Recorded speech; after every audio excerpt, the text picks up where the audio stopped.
kehilangan hasilnya cepat sekali, besar sekali, dan dalam waktu yang sangat cepat itu bisa gagal panen. Melon, Cucumis melo, merupakan tanaman buah semusim dengan nilai ekonomi tinggi dan digemari oleh masyarakat Indonesia saat ini.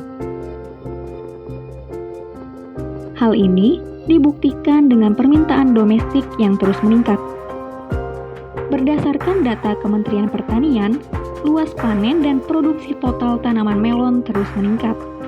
Pada tahun 2020, luas panen mencapai 8.211 hektar dengan total produksi nasional 138.177 ton. Dalam budidayanya, tanaman melon tidak lepas dari ancaman kegagalan produksi. Salah satunya adalah ancaman keberadaan penyakit tumbuhan.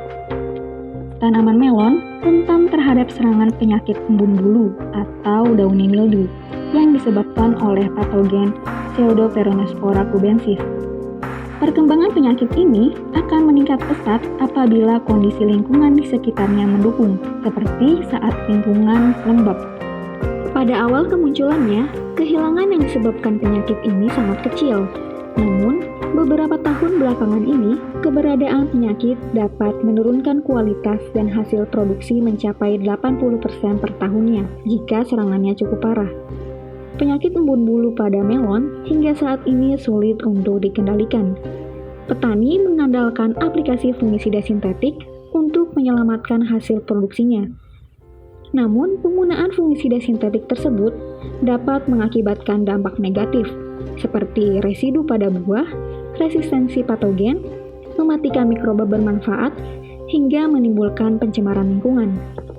Di sisi lain, ketergantungan yang kuat terhadap fungisida sintetik menyebabkan pembengkakan biaya produksi melon dan tidak dapat memenuhi standar pasar internasional akibat residu fungisida yang tertinggal pada buah melebihi batas maksimum residu.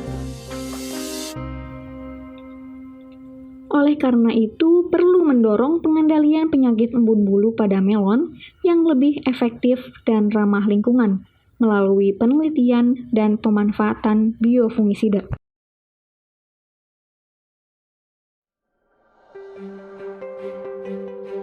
Tim peneliti Fakultas Pertanian IPB yang dipimpin oleh Dr. Surya Wiono bekerjasama dengan Sevewish Indonesia dengan dukungan program Matching Fund 2021 Kementerian Pendidikan dan Kebudayaan yang melibatkan mahasiswa serta petani, berkolaborasi bersama untuk mengembangkan formulasi biofungisida dan standar operasional prosedur untuk membantu petani melon dalam mengendalikan penyakit downy mildew, menurunkan residu buah, meningkatkan kesehatan lingkungan, serta menurunkan biaya produksi melon. Untuk mencapai tujuan di atas, terdapat beberapa aktivitas yang dilakukan, antara lain 1. Screening bahan aktif dan pembawa, 2. Perlakuan dan pengamatan lapang, 3. Analisis hasil penelitian, 4. Pembuatan dan produksi massal produk, dan 5. Pendaftaran produk.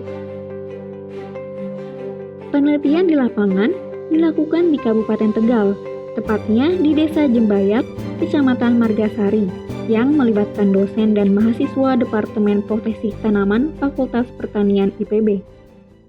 Kita maunya isolat agens pengendali hayati yang berupa bakteri, yaitu diidentifikasi namanya Bacillus firmus dan Pseudomonas diminuta, dan itu hasil penelitian cukup efektif. Sudah kita coba pada dengan tanaman model timun itu mulai dari laboratorium, kemudian rumah kaca, sampai juga di lapangan. Pengujian keefektifan biofungisida dilakukan melalui 6 perlakuan, yaitu 1. Tanpa perlakuan atau K0, 2. Penyemprotan fungisida 1 minggu sekali atau K1, 3. Biofungisida A, yaitu meliputi perlakuan benih dan penyiraman persemaian 7 HSS, 4. Biofungisida B, yang meliputi perlakuan benih, penyiraman persemaian 7 HSS, dan penyiraman tanaman muda pada 2 MST. 5. Biofungisida C yang meliputi perlakuan benih, penyiraman persemaian 7 HSS, penyiraman tanaman muda pada 2 MST, dan penyiraman 1 minggu sekali. 6. Biofungisida D yang meliputi perlakuan benih, penyiraman persemaian 7 HSS, penyiraman tanaman muda pada 2 MST, dan fungisida jika cuaca lembab atau setelah hujan. Ketika biofungisida ini diaplikasikan dengan perlakuan benih, kemudian penyiraman tanaman muda dan seminggu sekali dilakukan penyiraman. Itu memberikan hasil terbaik berupa penekanan penyakit yang paling tinggi dan produksi yang paling tinggi, dan juga kualitas kemanisan buah yang paling tinggi. Selain penelitian di lapang, program ini juga berfokus untuk mendiseminasikan teknologi biofungisida kepada petani di Tegal. Tidak kurang dari 50 petani mengikuti kegiatan tersebut.